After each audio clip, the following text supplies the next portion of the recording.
Hey y'all, let's talk about blowby. What is blowby?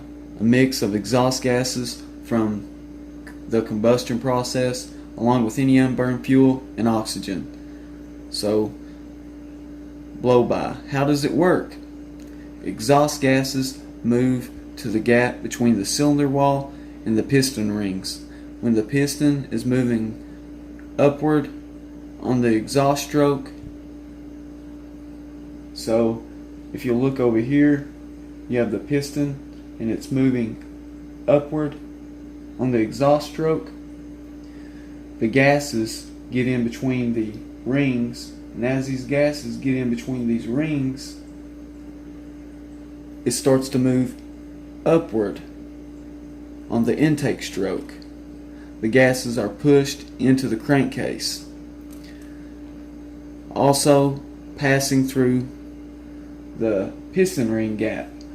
So all piston rings, typically you'll have 3 rings.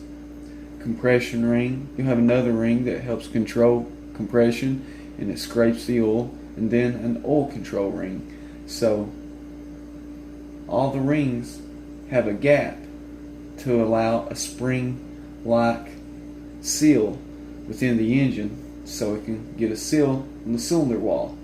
So sometimes these gases move through the ring gap, which is nothing but a small opening, allowing it to flex back and forth like so.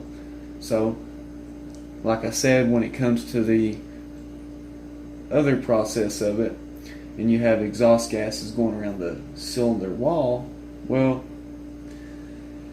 that comes from wear. Also, you're always going to have some blow-by to some extent. So you always have a little bit of blow-by, and when this blow-by moves down and goes into the crankcase with the burned fuel and so forth, it contaminates your oil. So it's really bad for your oil. A lot of times that's what makes your oil turn black from that soot and the byproduct left of the combustion. So let me know in the comments below if you ever had a car that was bad with blow-by, if you ever noticed.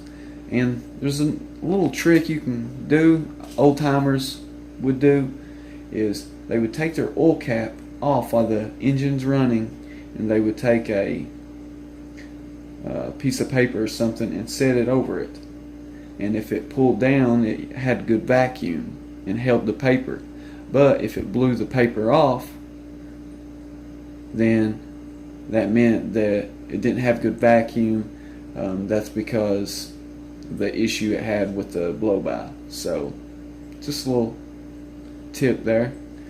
So thank you guys for watching, always with Nate's Interactive Auto. And make sure you guys check out that other video I have on the PCV valve.